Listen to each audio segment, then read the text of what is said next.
Hürmetli vatandaş, leksiyamızın devamı bugünkü ıslaq 2023 yıl 9. ayının 21. günü haftaga Perşembe. Endiletki mavzumunda vatandaş, Vladimir Putin 10. ayda Cungo'yu ziyaret kilidi. Ve öz ağzı bilen Xi Jinping'in Vladimir Putin'in Cungo'nu ziyaret kılışqa teklif kılganlığını ve onun bu teklifini kabul kılganlığını aytdı. Mavzulu haber 9. ayının 20. günü Wenbi torbetide ilan kılındı haber. Bundan başlandı. Qaraganda 10. ayda Prezident Vladimir Putin Beijing'ni ziyaret kıldı. Bir yol, bir belva halkara yığının katnışıdı. Bu yığın 90 devlet katnışıdı. Degen muşu mazmundaki haberle muşuna öyle hesapta 3. katımı, 4. katımı yetip geldi vatandaş. Dolu tekrarlandı deyip eğitimiz bunu. Bu da endi minister, Cungo'nun Taşqı İşler Ministeri Wang Yi Peterburg'a gidip berip Prezident Vladimir Putin bilen görüşüptü. Yani konkret söhbetlerin nemi ekanligi bu ayan emas. Lekin hazır Prezident Vladimir Putin Beijing'ni ziyaret kıladigan boldu. Qachon? Qaysi günü? Mesela devlet işler ziyareti mi? Yakın nokol aldı. Bir yol bir belbağı icagana qatnışçılamı. Lekin bu yerda mahiyetlik söhbet ötküzüdü degan bir cümle var. Anda Kreml sarayı ilan kılgan bayanatda qachon qaysi vaqt ziyaret kıldı vaqt buni tafsili uqtirmaymiz debdi başta degandek. Shunchalik inchkilik. Endi surish desak vatandoshim 2022 yılı 2. ayının 24. günü Rusya Federasyası Ukrayna tecavüz kılıştan 2 gün burun 20. günler etrafıda ihtimal 2. ayının 20. günleri toğra kışlık olimpik murasimi Beijing'de ötküzülüşü gerekti. Del şu vaqtda yetip geldi. Prezident Vladimir Putin Beijing'e hatta olimpik murasimi, kışlık olimpik murasimi ahırlaşmıgıca Ukraynaga tecavüz kılmaydiganlık va'da bergen bo'lishi mumkin. Cungo'da Beijing'de kışlık olimpik murasimi ahırlaşgandan keyin anda 2. ayının 24. günü Rusya'nın zor ko'lamlik armiyasi Ukraynaga hujum qildi. 2022 yılı 5. ayının 19. günü 16. günüdün 17-19'ı şunda qudaymi. Şanghay 4-5'lik Groye Özbekistan'ın Samarkand şehrinde yığın açtı vatandaş. O yığınga digidek Reis Xi Jinping qatnaştı, berip qatnaştı. Prezident Vladimir Putin bilen görüştü. Biz sizlerge şu vaqtda xabar qilib keldik değil mi? Bir gün burun digidek aeroplan olturup gıp Beijing'e ketip kaldı. Beijing'de neme işe aldırıp kaldı? Şu vaqtda biz sizlerge sözlügen azı isimde kalmaptı. Lekin 19. günü isimizde bolsun 2022 yılı 5. ayının 19. günü bugün Wang Yi Moskova'da görüşken Rusya Federasyası Bexaterlik Komitetinin reisi Patrushev Beijing'ni ziyaret kıldı. Çendiniz mi?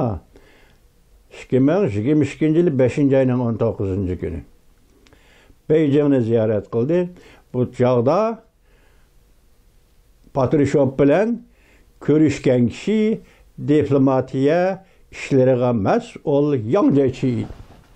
Hazır kızık şeymiş buluvatkan Beijing'de buluvatkan işler için Yang Jiechi degan isim yo'qolab ketdi juma. Cungo'nun dandar diplomati Yang Jiechi degan isim hazır o'tirg'i chiqmadi. Mayli Chingan voqeasi, mayli minister Wang Yi voqealari bo'lib turganmish bir ishga hafta emas, bir ishga oydan beri Yang Jiechi degan odamning ismi yo'q. Bunga ham diqqat qilib turinglar vatandosh. Yang Jiechi bilen görüştü, Patrushev bilen görüştü. Bu deginem minem oşunda görüştü. 2022 yılı 11. ayının 14. günü, 10. ayının 16. günü Cungo'nun 20. kurultayı açıldı vatandaş. Mutlak hukuk. Reis Xi Jinping'in koluğa merkezleşti. Mutlak hukuk, hakimiyet ve daimi hayat a'zolarini butunlay tegishib etdi. Mutlaq huquqni qo'liga markazlashtirdi kishilar xondi, podshoh, ya'ni xonlik, sultonlikni tikladi deb shunday aytdi vatandosh. Oxirida 20-qurultoy oxirlashib 11-oyning 14-kuni 2022-yili Indoneziyaning Bali oralida 20 davlat yig'iniga qatnashganda hozir matbuotlarda ko'p ta'kidlanyapti. Mushqatimliq suhbat Prezident Joe Biden bilan Amerika Qo'shma Shtatlarining Rais Xi Jinping Balida so'zlashdi. Bu qatim Kreml sarayida, yo'q, Moskvada qaysi o'rin ekanligi noma'lum.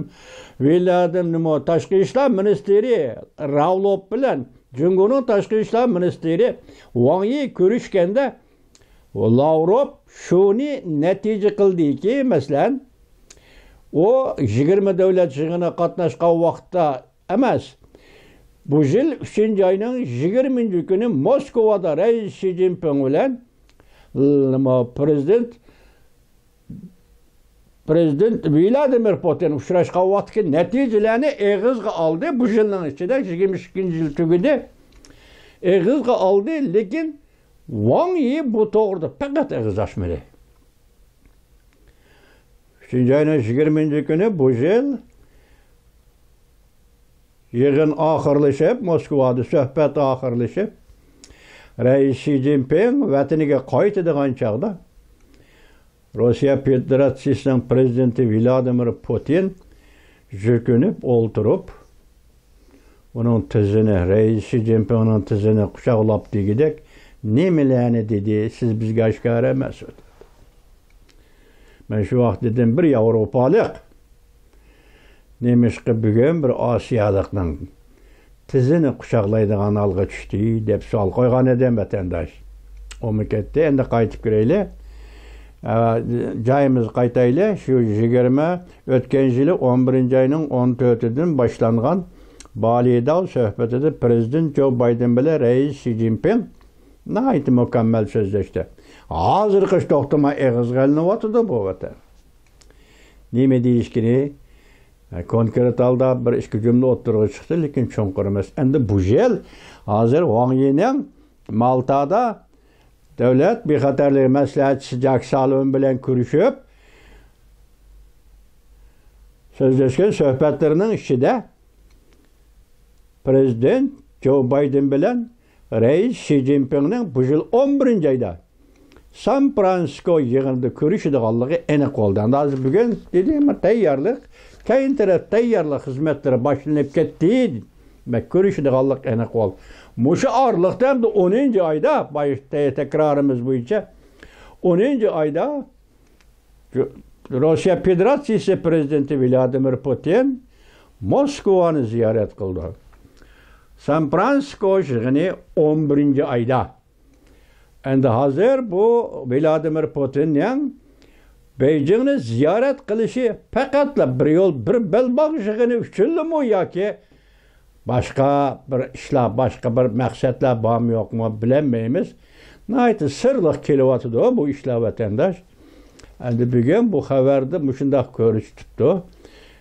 10-oyda Vladimir Putin Beijingni ziyorat qildi. Biz oraliqda 9-oyning 5-kuni u atrofiga deymiz ama shu oraliqda Rais Xi Jinping sharq shimolga berib, tuyuqsiz Chavshanning rahbari, endi Rossiya rahbari Vladimir Putin bilan ko'rishdi degan bir xabarni anglatdik.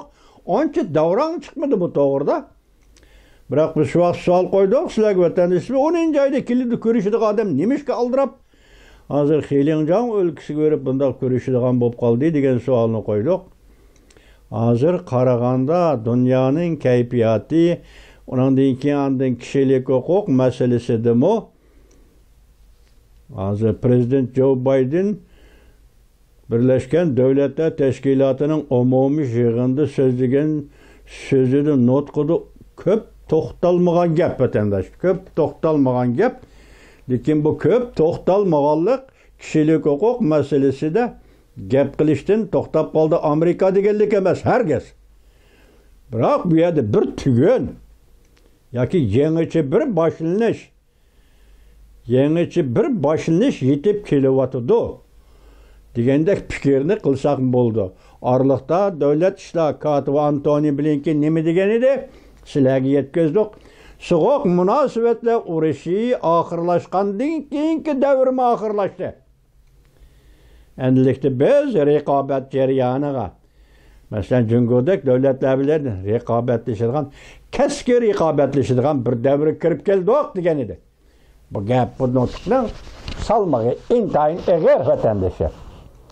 Biz demak keskin raqobat jarayoniga kirib keldik. Hozir Prezident Joe Biden bu qatimqi nutqida Jungoning dunyoviy tashabbusi yoki Jungoning o'tirib qo'ygan bir yo'l bir belbog'i uningdan boshqa dunyoviy tashabbus deganda ko'p tarafchilik. Bu uzundan bir takrorlayotgan, lekin Jungo yaqindan bir yana qayta o'tirib qo'yganligi uchun Prezident Joe Bidenning so'zlagan nutqi dal shunga inkos qaytirish. Ko'p to'xtalma deyildi xabarda. Halqiliq gaplar. Intayin halqiliq gaplar. Biz sen bilan ayrilib ketamiz demoqlik lekin to'qinishning ichiga kirib qolmaymiz. Amerika boshchiligi va yetakchiligidagi hozirgi dunyoning tartibi. Biz shu tartib bo'yicha ishlaymiz. 10 necha yildan bir qo'lga kelgan natijalarni qo'g'dishimiz kerak. Shu nuqtada endi Prezident Vladimir Putin Moskvadan Beijingga kelib, Rais Xi Jinping bilan ko'rishganda Birleşken Devletler Teşkilatı'da Prezident Joe Biden so'zlagan nutqning ro'yiga asoslanganda vatandosh Rais Xi Jinping bilan Prezident Vladimir Putin o'rtasida Beijingda o'tkaziladigan suhbatning xilma-xil taraflari nima? Bir yerda bir yo'l, bir belbog' masalasi emas. Xilma-xil taraflari nima? Hozir siz bilan bizmi qiziqimiz, dunyomi qiziqadi? Bu tuyuqsiz ziyorat demasakmi yoki tuyuqsiz chaqiriq taklifmi demasakmi va yoki 3-oyning 20-kuni ko'rishganda shuninga javoban Prezident Vladimir Putinni chaqirib kelyotdi demasakmi? Ishqilib vaziyat degan siz bir so'zlab turayotgan vaziyatning ichida bu yoki Prezident Vladimir Putinning Beijingni ziyorat qilishi bir alayda ahvol bo'lib gavdalanib qoldi vatandoshlar.